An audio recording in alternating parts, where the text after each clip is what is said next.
தேவன் அவர்களின் விஷயம் தெரிந்தவன். மிஸ் லீலாவதி தீர்மானமாக சொல்லிவிட்டாள். விஷயம் தெரிந்தவனாக பார்த்துதான் அவள் கல்யாணம் செய்து கொள்வாள். பணம் அந்தஸ்து என்று பார்க்க போகிறது இல்லை. இந்த சமாச்சாரம் காதுக்கு எட்டியவுடன் ஸ்ரீனிவாசன் ஒரு குதி குதித்து எழுந்தான். இத்தனை நாளாக அவன் மனதை அரித்து கொண்டிருந்த கவலைகள் எங்கேயோ ஓடிப்போய்விட்டன. முன்பு அவன் முகம் அவ்வளவு வசீகரமாக இல்லையே என்று விசனப்பட்டு கொண்டிருந்தான். அவனுக்கு டென்னிஸ் ஆட தெரியாதே, லீலாவதி எதிரில் தன் சாமர்த்தியத்தை காண்பிக்க முடியவில்லையே என்று குறைப்பட்டு கொண்டிருந்தான். இப்பொழுது லீலாவதி அவள் வாயாலேயே விஷயம் தெரிந்தவனுக்கேதான் வாழ்க்கைப்பட போவதாக சொல்லிவிட்டாள். இனி எனக்கு மிஞ்சின புத்திசாலியும் இருக்க முடியுமா என்று எண்ணிவிட்டான்.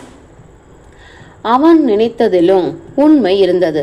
அவன் காலேஜில் வாங்கியிருந்த ஸ்காலர்ஷிப்புகள் என்ன, மெடல்கள் என்ன, புத்தக பரிசுகள் என்ன, இவை அதற்கு சாட்சி சொல்லுமே. இவன் முன்னால் அந்த அற்ப பயல் சுந்தர்ராமன் நிற்க முடியுமா? ஆள் அங்கமாக சிரித்து சிரித்து பேசிவிட்டால் சரியா போய்விடுமா? ஸ்ரீனிவாசன் தன் வெற்றியை பற்றி அவநம்பிக்கைப்படவே இல்லை. மேலும் ஆகாய கோட்டைகள் கட்டினான். ஒரு வாரத்துக்கு பிறகு ஸ்ரீனிவாசன் லீலாவதியை அவள் வீட்டில் போய் பார்த்தான். அவள் அப்பொழுது ஒரு நாற்காலியை வெளி வராந்தாவில் இழுத்து போட்டு கொண்டு உட்கார்ந்திருந்தாள். ஸ்ரீனிவாசன் எதிரில் உட்கார்ந்து கொண்டான். மனோகரமாக இருந்தது மாலை வேளை. ஆகாயத்தில் அப்பொழுதுதான் மினுக் மினுக்கென்று 2 நட்சத்திரங்கள் தென்பட ஆரம்பித்தன.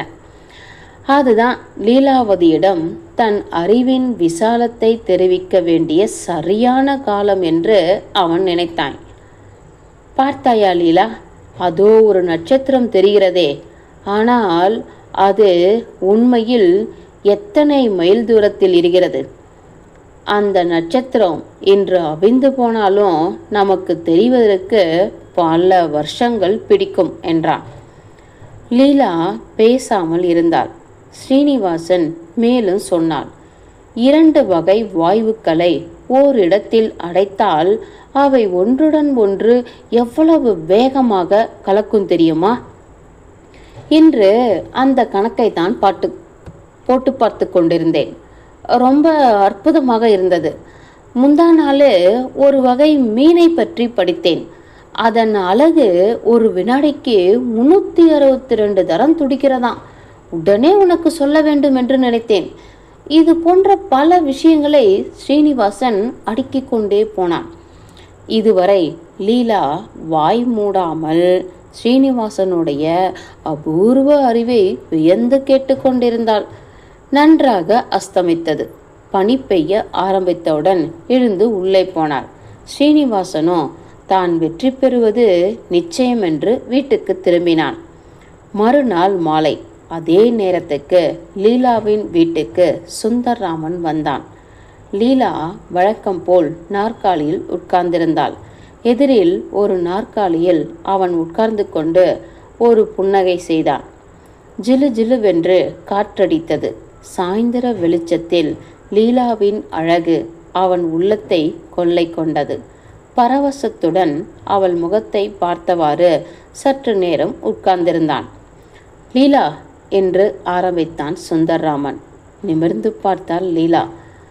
உன்னை மணந்து கொள்ள வேண்டியவன் விஷயம் தெரிந்தவனாக இருக்க வேண்டும் என்று சொல்லிவிட்டாய். எனக்கு தெரிந்தது போதுமா என்று நீதான் சொல்ல வேண்டும். நிலோப்தலங்கள் போன்ற உனது கண்களின் அழகு எப்பேற்பட்டதென்று எனக்கு தெரியும். உன் முகத்தை பார்த்தால் சந்திரனை பார்க்க வேண்டாம். உன் பேச்சை கேட்டால் வேறு சங்கீதத்தை கேட்க வேண்டாம். பெரிய சினிமா ராணிகளின் சௌந்தரியம் உன் லாவண்யத்துக்கு முன் விழுந்து கெஞ்ச வேண்டியதுதான். உன்னை விட என் இருதயத்துக்கு பிடித்த பெண்மணி இந்த உலகில் இல்லை என்று என் நெஞ்சு சொல்லுகிறது என்றான்.